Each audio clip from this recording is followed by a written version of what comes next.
ప్రేమగల మా తండ్రి, ప్రభువాని స్తోత్రం చెల్లించుకొచ్చిన ఇప్పటి వరకు మీరు జరిగించిన ఆరాధన బట్టి మీకు వందనాలు. తెరవబడిన గ్రంథంలో వాయించినవి తెరవబడిన హృదయంలో మాకు దయచేయమని అయోగ్యనని మీ శిరోచారణ మరుగుపరిచి మాకు కావలసిన వర్తమానంలో ఉన్న ఆత్మీయ సత్యాలను మాకు బయలుపరచమని క్రీస్తునామం ప్రార్థించి వేడుకొని అడుగుచున్నాం తండ్రి, ఆమేన్.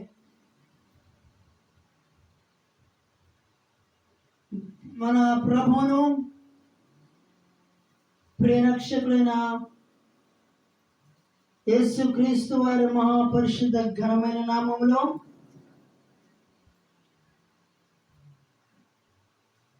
దూరాన సమీపాన ఈ వర్తమానమును ఆలకించబోతున్న దేవుని ప్రియులందరికీ నా హృదయపూర్వకమైన వందనాలు తెలియజేసిన మన పరిశుద్ధ గ్రంథము నుండి సమూయేలు మొదటి గ్రంథము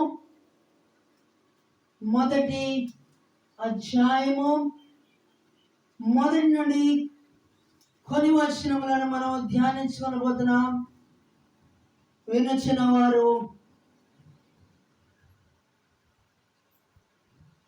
శ్రద్ధతో ఆలకించవలసిందిగా ప్రభు పేరట కోరుతున్నా. సమూయేలు మొదటి గ్రంథము మొదటి అధ్యాయము మొదటి నుండి కొన్ని వచనములను మనము ధ్యానించుకుందాం. ఎఫ్రాయిము మన్యమందు రామతై సోఫీము పట్టణపు వాడు ఒకడు ఉండేను. అతని పేరు ఎల్కానా. అతడు ఎఫ్రాయిమీయుడైన సూపునకు పుట్టిన తోపు కుమారుడైన ఎలీహుకు జననమైన యెరోబాము కుమారుడు యెరోహాము కుమారుడు. అతనికి ఇద్దరు భార్యలుండిరి.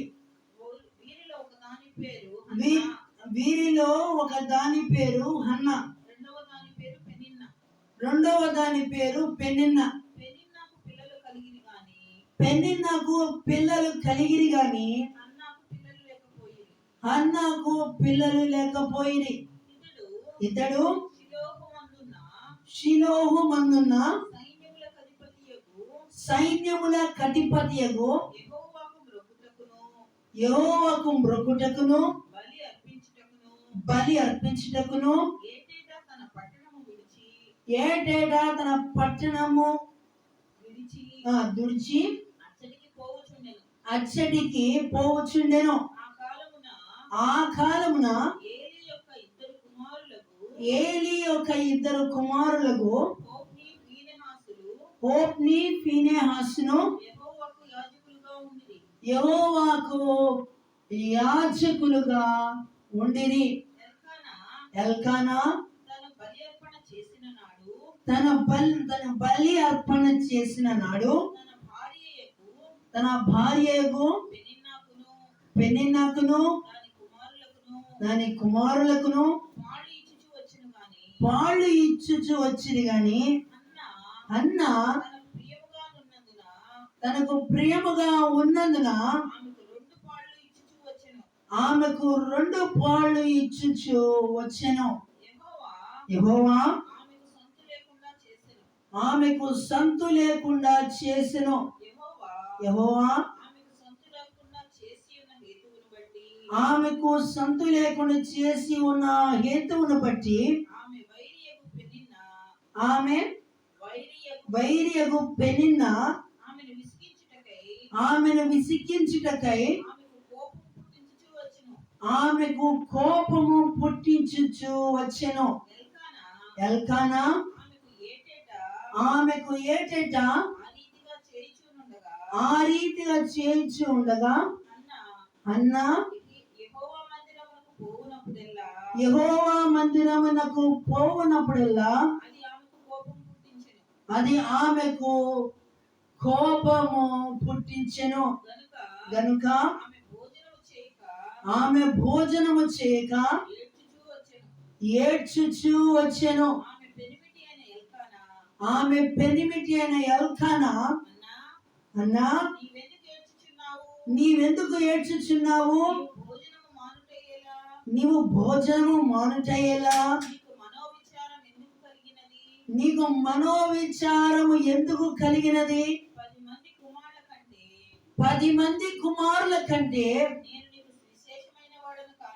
నేను నీకు విశేషమైన వాడను కానా అని ఆమెకు చెప్పుచూ వచ్చెను. వారు షిలోహులో అన్నపానములు పుచ్చుకొనిన తరువాత హన్నా లేచి యాజకుడైన ఏలీ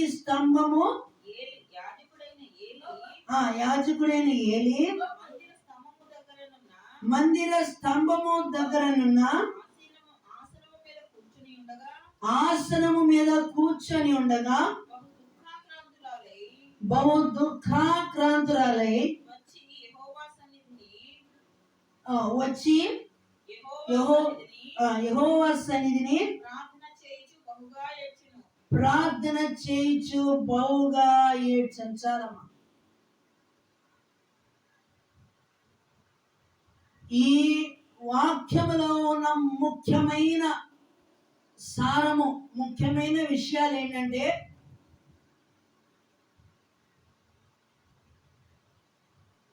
ఇక్కడ ఒక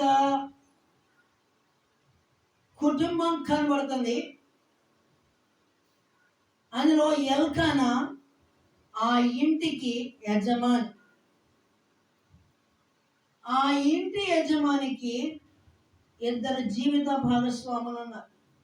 దయచేసి తప్పు అనుకోండి, ఇది పాత నిబంధన కాలంలో ఉన్న సంభవాలు. గమనించండి, పెనిన్నాకు కుమారులు ఉన్నారు, హన్నాకు కుమారులు లేరు. అయితే గమనించండి,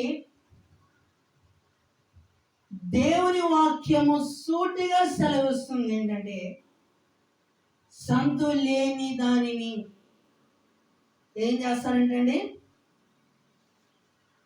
ఏం చేస్తారు తెలీదా మీకు? కుమారులు లేని వాళ్ళని ఏం చేస్తారన్నారు దేవుడు? ఏం చేస్తారన్నారండి?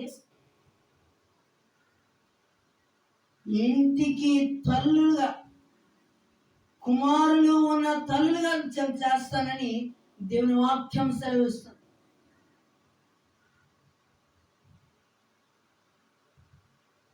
ఈ హన్నా పెనిన్నా ఇద్దరు కలిసి షిలోహు మందిరంలో, అప్పుడు ఏలీకి, యాజకుడైన ఏలీకి 2 కుమారులు ఉన్నారు. ఆ 2 కుమారులు యెహోవా ఏలీకి, ఒకసారి ఆ మాట చదవండి, యెహోవాకు యాజకులుగా చేస్తున్నారని పరిశుద్ధ గ్రంథమైన బైబిల్లో మనం చూస్తాం. గమనించండి,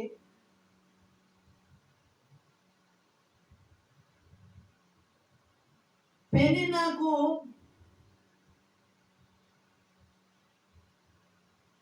ఈ బలి అర్పించే విషయంలో కొద్దిగా హన్నా మనసుకు నొచ్చుకుంది.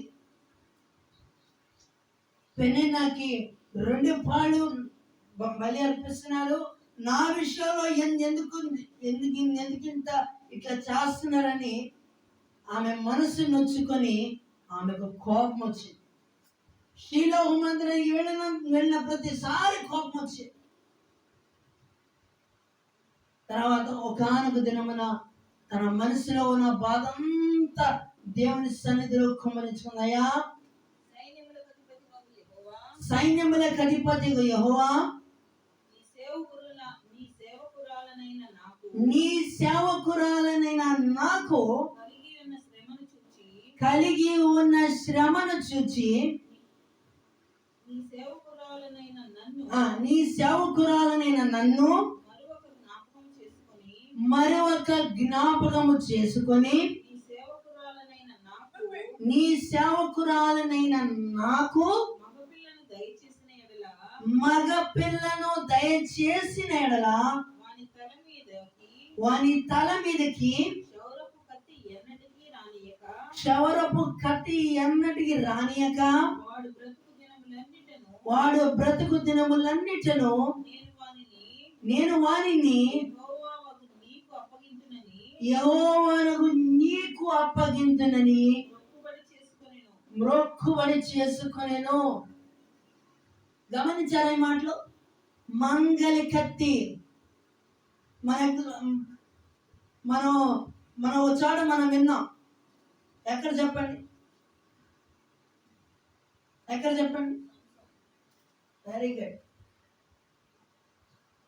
యాజకుడైన మనోహ ఆమె భార్య వీరి ఇరువురికి దేవదూత ప్రత్యక్షమై నీకు పుట్టబో కుమారుడి మీద మంగలి కత్తి పడకూడదు అని దేవదూత స్పష్టంగా వారికి తెలియజేయడం, ఆమె గర్భము ధరించి ఒక కుమారుని కని ఆ పుట్టిన కుమారునికి సంసోను అనే పేరు పెట్టడం, అది మనం న్యాయాధిపతిలో మనం చూస్తాం.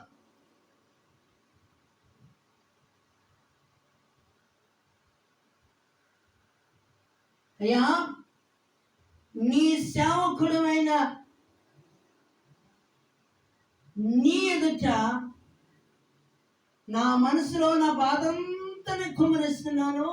నీ సేవకురాలనైన నాకు ఒక మగ బిడ్డను నీవు నాకు ఇస్తే నీ మందిరములో అతని బ్రతుకు దినములన్నిటి అతని తల మీద క్షవరపు కత్తి పడకుండా నేను నీకు అప్పగిస్తానని దేవుని సన్నిధిలో ఒక తీర్మానం చేసుకుంది. ఒక నిత్య నిబంధన దేవుని సన్నిధిలో ఒక తీర్మానము తీసుకుంది. ఆ తీర్మానాన్ని జ్ఞాపకం చేసుకున్న దేవుడు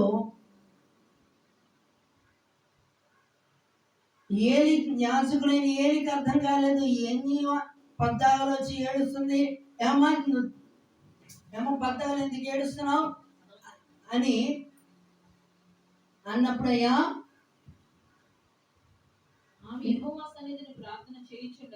ఆమె యెహోవా సన్నిధిలో ప్రార్థన చేయుచుండగా ఏలి ఆమె నోరును కనిపెట్టుచుండెను. ఏలయనగా హన్నా తన మనసులోనే చెప్పుకొంచుండెను. ఆమె పెదవులు మాత్రము కదులుచుండి ఆమె స్వరము వినబడక ఉండెను. గనుక ఏలి ఆమె మత్తురాలై ఉన్నదనుకొని ఎంత మట్టుకు నీవు మత్తురాలు అయ్యిందువు, నీవు ద్రాక్షారసమును నీ యొద్ద నుండి తీసివేయమని చెప్పగా అన్నా అది కాదు నా ఏలినవాడా, నేను మనో దుఃఖము గలదానినై ఉన్నాను.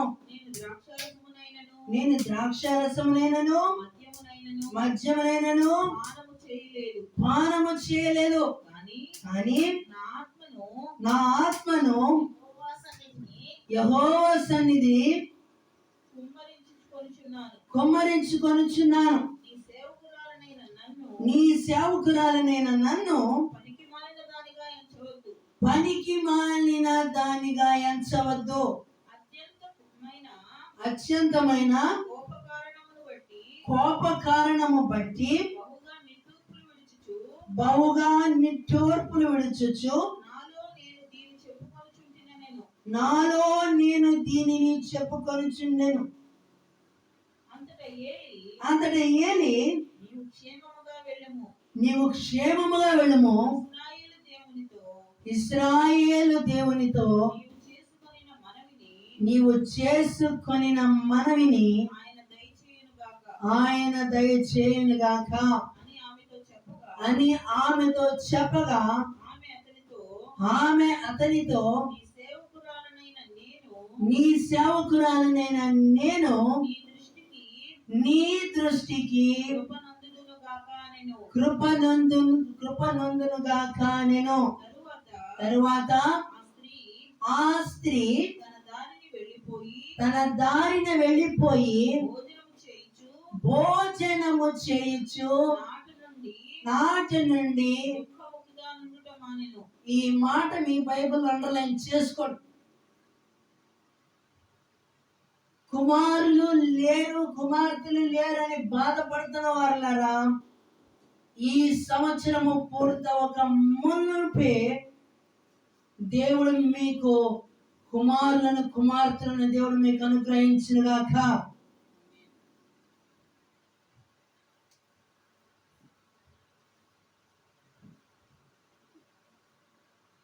అప్పటి వరకు హన్నా తన మనసులో ఉన్న బాధంతా దేవుని సన్నిధిలో కుమ్మరించుకుంది. యాజకుడైన ఏలి, మా నీవు క్షేమముగా వెళ్ళు, ఇశ్రాయేలు పరిశుద్ధుడైన దేవునితో నీవు చేసుకున్న మనవి ఆలకించుగాక అని ఆమెతో ఆ యాజకుడైన ఏలి హన్నాతో చెప్పినప్పుడు ఆమె మనసులో ఉన్న ఆ బాధ, ఆ వేదన, ఆ భారమంతా తొలగిపోయి తేలికైపోయింది. ఆమె హృదయం ఎలా అయిపోయిందండి?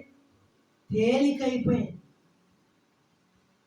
ఆమె హృదయం తేలికైపోయిన తర్వాత వెంటనే ఆ దినము నుండి ఆమె నాట నుండి ఆమె దుఃఖముఖిగలనుట మానని దేవుని వాక్యం సెలవిస్తుంది. ఆమె కన్నీరు చూచిన దేవుడు ఆమెకు ఒక కుమారుని అనుగ్రహించారు. ఆ కుమారుడు దేవుని మందిరానికి యాజకుడైన ఏలి దగ్గరకు తీసుకొని వచ్చింది. దేవుని సన్నిధిలో అప్పగించింది. ఉన్నది జీవగల దేవుని మందిరములో అతని పేరు 4 దిశలుగా వ్యాపించింది. ఇంకా గమనించారా? వినడానికి ఆశ్చర్యం ఉంది కదా. ఉన్నది జీవగల దేవుని మందిరంలో, కానీ అతని పేరు దేశపు నలుమూలల వ్యాపించిందంటే ఒకసారి ఆలోచించండి. ఆ పెరుగుతున్న బిడ్డ ఆ దేశానికి ఒక గొప్ప ప్రవక్తగా దేవుడు ఏర్పరచుకున్నాడు అనే విషయం అర్థం చేసుకోవాలి. దేవుని మహిమ కలిగిన గాక. ఆ పుట్టిన బిడ్డ సామాన్యమైన బిడ్డ కాదు. ఆ దేశంలో ఉన్న ప్రజలకు దేవుని మనసులో ఉన్న ఉద్దేశాన్ని అతని ద్వారా బయలుపరచడానికి దేవుడు ఆ బాలుని అనుకున్నాడు. అదే మందిరములో సమూయేలు అని 3 సార్లు పిలుచుకున్న దేవుడు ఈ ఉదయకాలము దేవుడు తన వాక్యం ద్వారా, తన స్వరం ద్వారా నీతో, నాతో, మనతో ఆయన మాట్లాడుతున్నారు. ఎంతకాలము దేవుని మాటను ప్రక్కన నెట్టివేసి నిష్టానుసారముగా నడుస్తున్న సహోదరుడా, ఈ ఉదయకాలము దేవుడు నీతోనే మాట్లాడుతున్నాడు. ఆయన ప్రేమ నిన్ను వెంటాడుతున్న విషయాన్ని నువ్వు గమనిస్తున్నావా? ఆయన ప్రేమ నిన్ను వెంటాడుతుంది. నువ్వు వెళుతున్న దారి సరి అయినది కాదు, నువ్వు చేస్తున్న పని సరి అయినది కాదు. నీవు ఆలోచన మార్చుకొని నీవు వెళుతున్న దారి సరైనది కాదని నువ్వు ఎప్పుడైతే గ్రహించి ఎప్పుడైతే వెనక్కి తిరుగుతావో ఆ దినము నుండి నీ గృహంలో సంతోష సమాధానములతో ఎప్పుడు వర్ధిల్లుతూనే ఉంటది. ఆమేన్. హల్లెలూయా. నా ప్రియమైన సహోదరులారా గమనించండి, దేవుడు మనతో ఉన్నంత కాలము మనకు ఏ విధమైన కొరత ఉంటుందండి? ఉంటుందా? ఉండదు. అందుకని 23వ దావీదు కీర్తనలో ఉంది కదా, యెహోవా నా కాపరి, నాకు లేమి కలగదని. ఆయన మనకు కాపరిగా ఉన్నంత కాలము మనకు ఏ విధమైన కొరత కానీ లేదు అనడానికి ఉండదు. అంత సమృద్ధితో మనం నింపబడతాం.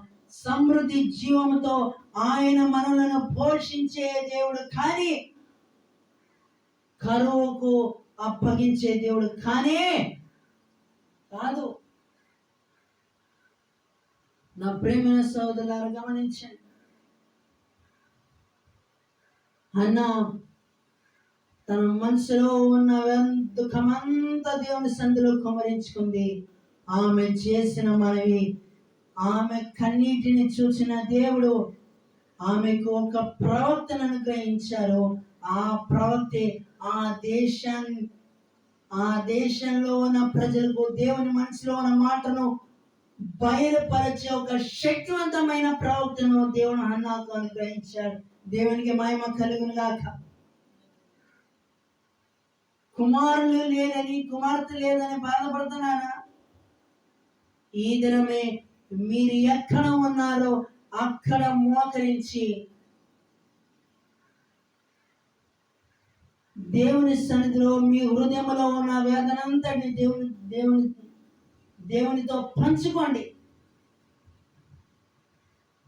దేవునితో పంచుకొని దేవునితో ఒక నిబంధనను మీరు చేస్తే ఆ నిబంధన ఒకళ్ళు మీరు మర్చిపోవచ్చు, కానీ దేవుడు అన్నిటికైనా మరచిపోడు. మీరు చేసిన నిబంధనను ఒకానొక దినమున ఆయన నెరవేర్చి నిన్ను అవమానపరిచిన వారి ఎదుటనే నిన్ను ఘనపరిచే మనుషులుగా చేయగల సామర్థ్యం గల దేవుడు. ఆమేన్. ఏ స్థలంలో నీవు అవమానపరచబడ్డావో, ఏ స్థలంలో నీ స్థితిని చూచి నీ విషయమై పెదాలు విరిచారో, ఏ విషయమై నీ ఇంటి వారైనా బయట వారైనా నీ స్థితిని చూచి చాటున రహస్యంగా జ్ఞానంగా ఎగతాళిగా మాట్లాడుతున్నారేమో, వారి పెదవులతోనే నిన్ను ఘనపరిచే వారిగా వారి పెదవులను మార్చగల సమర్థుడు.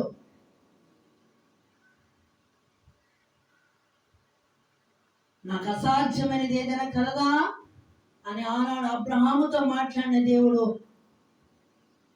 నీ దీనస్థితిని ఆయన ఘనమైన స్థితిగా మార్చే దేవుడు.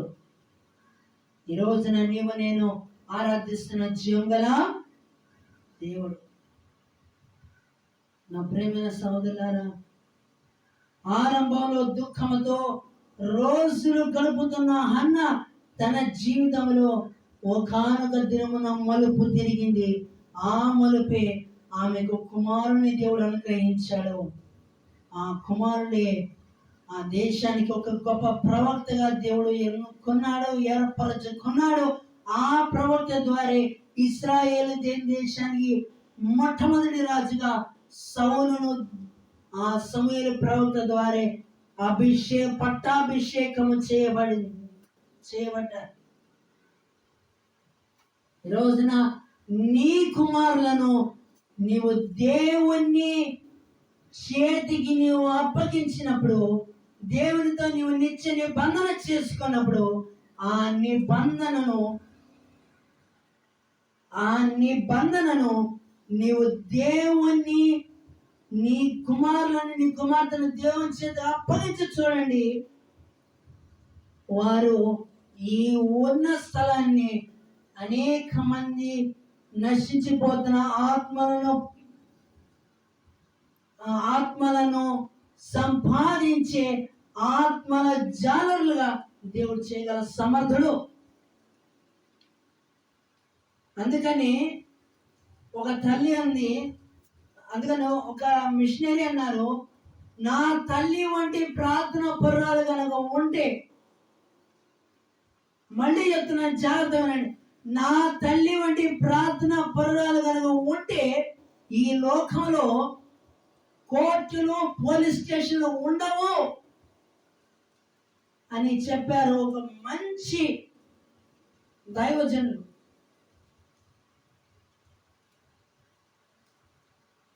మీ కుమారుల కొరకు కుమార్తెల కొరకు మీరు ఎంత మటుకు మీరు ప్రార్థిస్తున్నారో నాకు తెలియదు, కానీ మీ కుమారుల కొరకు కుమార్తెల కొరకు వారి హృదయంలో దేవుని వాక్యం అనే బీజాన్ని ఎప్పుడైతే నాటారో ఇక చెప్పనవసరం లేదు, వారు ఎక్కడికి వెళ్ళినా దేవుని చేత అన్ని విషయాల్లో అన్ని రంగాల్లో వారు ఆశీర్వదించబడటానికి ముఖ్యమైన కారకులు మీరు అవుతారు. నా ప్రియమైన సోదరులారా గమనించారు. అందుకని చివరిగా సామెతలు 22వ అధ్యాయము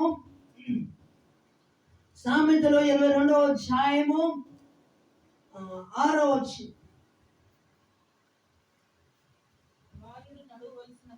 బాలుడు నడవలసిన త్రోవను వానికి నేర్పము, వాడు పెద్దవాడైనప్పుడు దాని నుండి తొలగిపోడు. బాలునికి దేవుని వాక్యం అనే విత్తనాన్ని మీరు విత్తండి. నేర్పించాల్సిన దైవ భయాన్ని నేర్పిస్తే రేపు వాళ్ళ పెద్దవాడైనప్పుడు తల్లిదండ్రులైన మీ మాటకు విధేయతను కనపరుస్తారు. ఏ బాలుడి హృదయంలో దేవుని వాక్యం అనే బీజం ఉండదో తల్లిదండ్రులు కూడా వాళ్ళు లెక్క చేయరు. కనుక మీ కుమారులకు మీ కుమార్తెలకు దేవుని వాక్యం అనే బీజాన్ని, దేవుని వాక్యం అనే విత్తనాన్ని విత్తి ఒక్కసారి మీరు గమనించండి, వారిలో ఎంత మార్పు వస్తుందో అప్పుడు మీరే మీ కళ్ళారా చూస్తారు. కనుక కుమారులు కుమార్తెల హృదయాల్లో దేవుని వాక్యం అనే విత్తనాన్ని విత్తే తల్లిదండ్రులను దేవుడు లేపునుగాక. దయచేసి స్థలం ఉంచండి, ప్రార్థన చేసుకున్నాం. ప్రేమగల మా తండ్రి, ప్రభువాని స్తోత్రం చెల్లించుకొచ్చినాం. ఈ ఉదయకాలము ఈ వర్తమానాన్ని ఆలకించిన ప్రతి ఒక్కొక్కరిని మీరు జ్ఞాపకం చేసుకోవడము, కుమారుల కుమార్తెల హృదయాల్లో దేవుని మాట, దేవుని వాక్యం అనే విత్తనాన్ని విత్తే తల్లిదండ్రులను ఈనాటి తరముల మీరు లేపమని సందులో విజ్ఞాపన చేసిన, యెహోవాను విడిచి వేరొక దాన్ని అనుసరించి వానికి శ్రమలు విస్తరించిన రీతిగా ప్రభా, ఏ ఒకరు శ్రమలకు అప్పగింపబడుకున్నట్లు వారి హృదయాలలో మీ మాట అనే విత్తనము విత్తుచుండగా ఆ మాట వారి హృదయాల్లో మీ కార్యము జరిగించి అంతవరకు మీ కొరకు సాక్షిగా నిలబడినట్లు ప్రతి గృహాన్ని పట్టి పీడిస్తున్న ప్రతి విధమైన శాపము నుండి విడుదల దర్శనమై, ఏ గృహంలో జగడాలు, ప్రతి విధమైన ఆటంక